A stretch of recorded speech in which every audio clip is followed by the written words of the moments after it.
कासगंज गांव में भोला अपने सौतेले पिता और माँ के साथ रहता था। भोला को गांव में सब लोग भोंदू बोलते थे। उसकी माँ और पिता उसे बहुत प्यार करते थे। भोला अपने नाम की तरह बहुत भोला था। पिता उसे समझाया करते थे। गांव वाले अक्सर उसे बेवकूफ बना देते थे। भोंदू, ओ भोंदू, इधर तो आ। भोंदू, ई ले 5 रुपए सामान के, फटाफट रामदीन चचा को दे आ। मैं बोल के आया हूँ कि अभी भेज रहा हूँ। जी पिताजी, अभी दे आता हूँ। हाँ, लेकिन काम करके जल्दी आ जाना। गांव के पीपल के पेड़ के नीचे कुछ लोग जुआ खेलते हुए। हे भगवान, मैंने क्या अनर्थ कर दिया। मुझे लगा था कि बाजी जीत गया तो रुपए दुगने हो जाएंगे, पर सारे के सारे जुए में हार गया। अब मुन्नी की दवाई कहाँ से आएगी? सामने से भोंदू जा रहा था। ये भोंदुआ कहाँ जा रहा है? पूछता हूँ, शायद कोई मदद कर दे। भोंदू, ओ भोंदू, कहाँ भागे जा रहे हो भैया? जरा रुको तो। अरे मैं बहुत जल्दी में हूँ। बापू ने रामदीन चचा को 5 रुपए देकर आने को कहा है। 5 रुपए? अरे रे, मुझे मिल जाए। ये भोंदुआ से ऐठना कोई मुश्किल नहीं है। ए भैया सुनो तो, मैं बहुत मुश्किल में हूँ भैया, तुम बहुत दयावान हो, थोड़ी मदद कर दो। क्या हो गया, ऐसा क्यों बोल रहे हो? भाई, मुन्नी की तबीयत बहुत खराब है। मुझे 1 महीने से कोई काम नहीं मिला, बेरोजगार हूँ। तुम ये 5 रुपए मुझे दे दो। नहीं नहीं, बापू गुस्सा करेंगे। भाई, आज दवाई लाना जरूरी है। मैं पक्का कुछ भी करके तुमको कल रुपए वापस ला कर दे दूंगा। तुम रामदीन को कल दे देना, कुछ नहीं बिगड़ेगा। कल? हाँ भैया, पक्का कल दे दूंगा। आज मदद कर दो। भोंदू ने उसे रुपये दे दिए। भगवान तुम्हें खूब तरक्की दे भैया। भोंदू ने आकर पिता को सब बता दिया। ये सौतेला बेटा को ही सोचकर पाल पोस कर बड़ा किया कि हमारे बुढ़ापे की लाठी बनेगा, पर ई मूर्खराज तो निरा भोंदू है। अजी, आप बबुआ को ऐसे क्यों बोल रहे हो? किसी को याद भी है कि इसका नाम भोंदू नहीं बबुआ है। अभी बुढ़ापे में इतनी ताकत नहीं, मैं इसे नहीं पाल सकता। तुम चले जाओ यहाँ से। अरे, ये आप क्या कह रहे हैं? ये कहाँ जाएगा? मैं अपने बेटे के बिना नहीं रहूंगी। हाँ, तुम्हारी वजह से ही तो ये आज ऐसा है। लाड़ प्यार में लड़के को बर्बाद कर दिया है। जाने दो इसको, इसी बहाने शायद कुछ अकल आ जाए। कोई काम धंधा कर ले, रुपए पैसे की कीमत समझ जाएगा। नहीं नहीं, मैं इसे कहीं नहीं जाने दूंगी। तो तुम भी इसके साथ हो लो। देखता हूँ ये बबुआ तुमको पालता है या तुम इसको। ओ बबुआ, सुबह होते ही तुम यहाँ से चले जाना, बता रहे। और सुनो, ये घर के आसपास दिखाई भी मत देना। ससुरा बिल्कुल ही गैर जिम्मेदार हो गया है। खबरदार, जो तुमने कोई चालाकी दिखाई या इसकी कोई मदद की तो। सुबह पिता के जाने के बाद भोंदू घर से जाने लगा। सुन, मैं पीछे वाली कोठरी की खिड़की खोल दूंगी, तू रात को चुपके से अंदर आ जाना, समझ गया ना? ठीक है। जा, अभी चला जा, रात को छिप कर आना। भोंदू घूमते घूमते एक वीरान जंगल के पास से गुजर रहा था। अरे वाह, यहाँ अमरूद का पेड़। उसने पेड़ पर पत्थर फेंका, नीचे गिरकर जोर से आवाज आई, टन। ये कौन आवाज? आलसी बेटा। रोशन यादव बहुत ही मेहनती किसान था। रोशन की पत्नी कई बरसों पहले स्वर्ग सिधार चुकी थी। रोशन के 2 बेटे थे, चमन और रमन। दोनों बेटे एक नंबर के आलसी और कामचोर थे। सारा दिन दोनों घर में सोए रहते थे, ना घर का काम करते और ना ही पिताजी की खेती में मदद करते। ये देखकर रोशन यादव हमेशा चिंता में रहता। सारा दिन घर में सोए रहते हैं। जल्दी उठो चमन रमन। क्या हुआ पिताजी? मेरे साथ खेत चलो, खेती करनी है। मुझे सोने दीजिए, मैं बहुत थक गया हूँ। अच्छा, ऐसा क्या काम किया जो थक गया है? सुबह से बैठ बैठ के थक गया हूँ। रमन, तू चल, मैं अकेले खेत नहीं जोत सकता हूँ। पिताजी, आपको पता है ना, धूप में जाने से मेरा सर दुखता है। मैं नहीं आ सकता हूँ, आप किसी और को ले जाइए। लानत है तुम दोनों पर। नौजवान हट्टे कट्टे होकर यूं दिन भर पड़े रहते हो। रोशन यादव अपने दोनों बेटों से तंग आ गया था। वो अकेले ही धूप में खेती करने चला गया। धूप तेज होती जा रही थी। रोशन के सिर से पसीने की बूंदें टपक रही थी। वो फिर भी खेत जोतता रहा।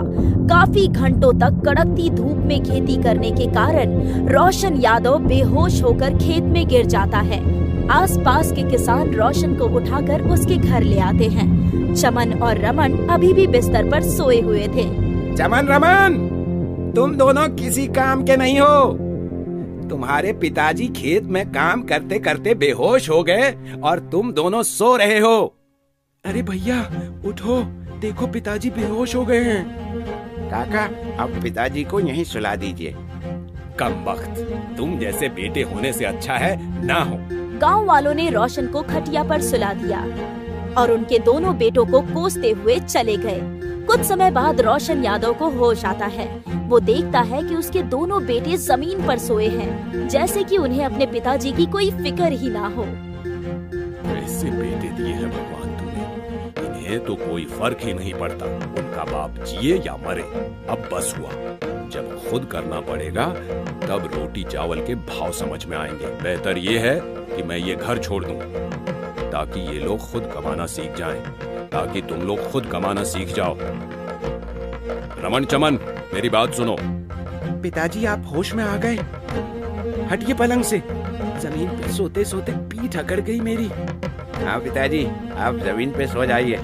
आपको जमीन पर सोने की आदत जो है। मेरी बात सुनो, मैं अब तुम्हारे साथ नहीं रहूंगा। जा रहा हूँ अपने दोस्त के पास, वहीं रहूंगा। आपके साथ हम दोनों भी जा रहे हैं ना?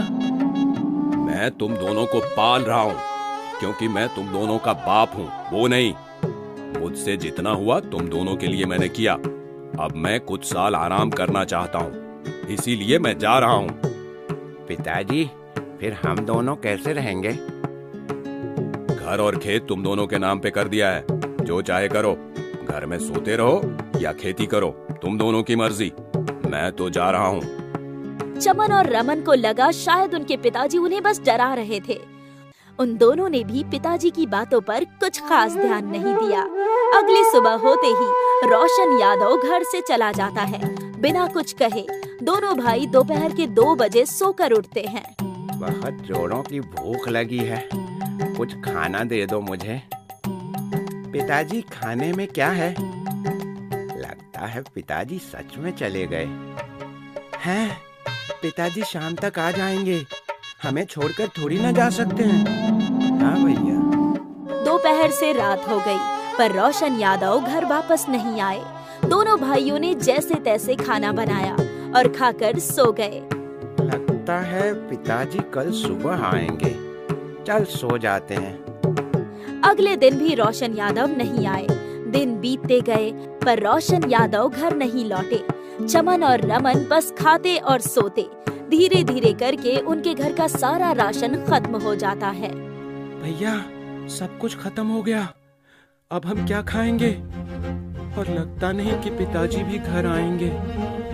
हाँ, हम करें भी तो क्या करें, खेती वेती मेरे बस की नहीं है। गांव में एक बाबा आए हैं जो हर समस्या का हल देते हैं। चलो बाबा को अपनी परेशानी बताते हैं। हाँ हाँ चलो, हाँ हाँ चलो। रमन और चमन दोनों बाबा के पास जाते हैं और अपनी समस्या बताते हैं। वो दोनों बाबा को ये बताते हैं कि उन दोनों के आलसी स्वभाव से ऊबकर उनके पिताजी घर छोड़कर चले गए। बाबा, हमारे पास खेत है, पर हमें खेती नहीं करनी है, बस खाना और सोना है। हाँ, ऐसा कोई उपाय बताइए जिससे हमें कुछ करने की जरूरत ही नहीं हो।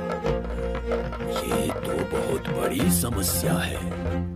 एक काम करो, अपने खेत के कागज ले आओ, मेरे पास एक उपाय है। दोनों भाई दौड़ कर जाते हैं और खेतों के कागज लेकर लौटते हैं। तुम दोनों इस कागज पे अपना दस्तखत कर दो, मैं हर महीने तुम्हें कुछ पैसे दे दूंगा। सच्ची? हाँ, अब तुम दोनों को कुछ करने की जरूरत नहीं, बस आराम करो बच्चा, ये दस्तखत कर दो। रमन और चमन ने कागजों पर दस्तखत कर दिए। बाबा ने उन्हें कुछ पैसे दिए। पैसे लेकर दोनों घर लौट आए। अरे वाह, बाबा ने तो हमारी चिंता ही दूर कर दी। हाँ भाई, मैंने बोला था ना। हाँ, अब हम और पकवान बनाने लगी। शाम हुई और सुधीर घर लौटा। पकवानों की खुशबू सूंघकर वो खुश हो गया। वाह वाह वाह, क्या खुशबू आ रही है प्रेमा।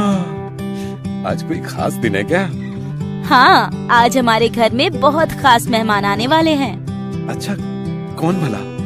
हमारे खानदानी गुरुजी। और पता है, वो बहुत सिद्ध हैं। उनकी बताई हुई भविष्यवाणी कभी गलत नहीं होती।